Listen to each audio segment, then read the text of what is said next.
Mario. Yo quisiera comentar brevemente la brillante exposición de Octavio. Él dice que en la descripción que yo hice de la transición hacia formas abiertas de sociedad de América Latina, él no encontraba el caso de México. Y al describir el caso de México, en cierta forma, tengo la impresión que ha exonerado a México de lo que ha sido la tradición dictatorial latinoamericana. Espero no parecer demasiado inelegante, por decir lo que voy a decir. Yo no creo que se puede exonerar a México de esa tradición de dictaduras latinoamericanas. Creo que el caso de México, cuya democratización actual soy el primero en celebrar y en aplaudir, como todos los que creemos en la democracia, encaja dentro de esa tradición con un matiz que es más bien el de un agravante. Yo recuerdo haber pensado muchas veces sobre el caso mexicano con esta fórmula.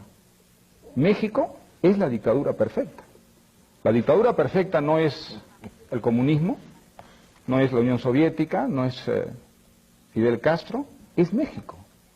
Porque es la dictadura camuflada de tal modo que puede parecer no ser una dictadura, pero tiene, de hecho, si uno escarba, todas las características de la dictadura, la permanencia, no de un hombre, pero sí de un partido que es inamovible, un partido que concede suficiente espacio para la crítica en la medida en que esa crítica le sirve, porque confirma que es un partido democrático, pero que suprime por todos los medios, incluso los peores, aquella crítica que de alguna manera pone en peligro su permanencia.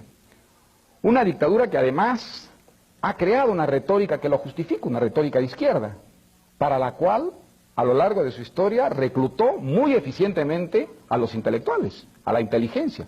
Yo no creo que haya en América Latina ningún caso de sistema de dictadura que haya reclutado tan eficientemente al medio intelectual, sobornándolo de una manera muy sutil, a través de trabajos, a través de nombramientos, a través de cargos públicos, sin exigirle una adulación sistemática, como hacen los dictadores vulgares.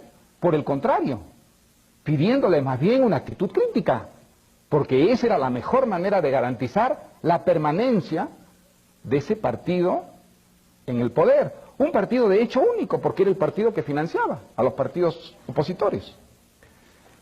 Esa dictadura es una dictadura, es decir, puede tener otro nombre, una dictadura muy sui generis, muy especial, muy diferente, pero tanto es una dictadura que todas las dictaduras latinoamericanas, desde que yo tengo uso de razón, han tratado de crear algo equivalente al PRI en sus propios países. En el Perú, el dictador Velasco trató con todo su equipo de intelectuales reclutados de formar una especie de PRI peruano y no funcionó.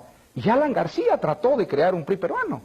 El intento de nacionalización de todo el sistema financiero fue hecho con la idea de crear un sistema semejante que garantizara ese tipo de permanencia que ante el resto del mundo pudiera ser camuflada, como ha sido el caso de la dictadura mexicana. Y me atrevo a decir también que no solamente en lo que se refiere a la permanencia del poder, a la falta de una genuina democracia interna, se puede hablar de una dictadura, en el caso tradicional de México, sino en que, al igual que las otras dictaduras latinoamericanas, fue incapaz de traer la justicia social. No creo que se pueda decir que en México haya una mejor distribución de la riqueza que en el país promedio latinoamericano. Creo que las desigualdades son tan grandes y originadas por las mismas razones de injusticia social, de corrupción que en otros países latinoamericanos. Entonces, la dictadura tuvo también, en el caso de México, las mismas consecuencias que tienen las otras dictaduras latinoamericanas. Es verdad que ha habido una crítica interna muy talentosa, muy generosa, muy valerosa de muchos intelectuales mexicanos, naturalmente, entre ellos Octavio Paz, sin ninguna duda. Pero creo que es muy importante también denunciar el caso mexicano, y espero que no se me considere pues como un mal invitado, por decirlo de esa manera, pero como esto se está democratizando y este país ahora se abre a la libertad, quiero ponerlo a prueba, y quiero poder decirlo aquí abiertamente, porque eso lo he pensado yo desde la primera vez que vine a México, un país que, por otra parte, pues yo admiro y quiero tanto. Creo que no, creo que es muy importante que también en el caso de México se diga que aquí se vivió y se ha vivido durante décadas con unos matices muy particulares, muy especiales, el fenómeno de la dictadura latinoamericana. La Revolución Mexicana tiene cosas admirables, sin ninguna duda. La más importante tal vez aquella que mencionó Octavio, la reivindicación de un pasado, la reivindicación de la tradición prehispánica que ha sido asumida con orgullo por el pueblo mexicano, como no ha sido asumida en otros países, por ejemplo en el mío. Eso es una indudablemente contribución muy positiva.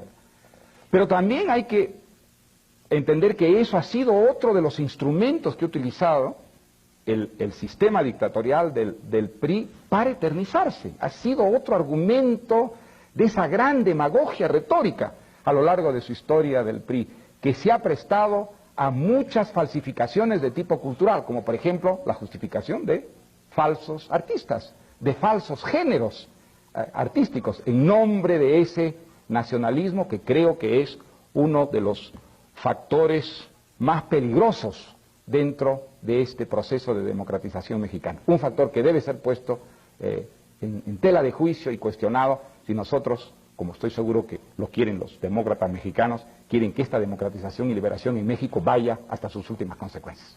Hay que agradecerle mucho a Vargas Llosa esta intervención valiente.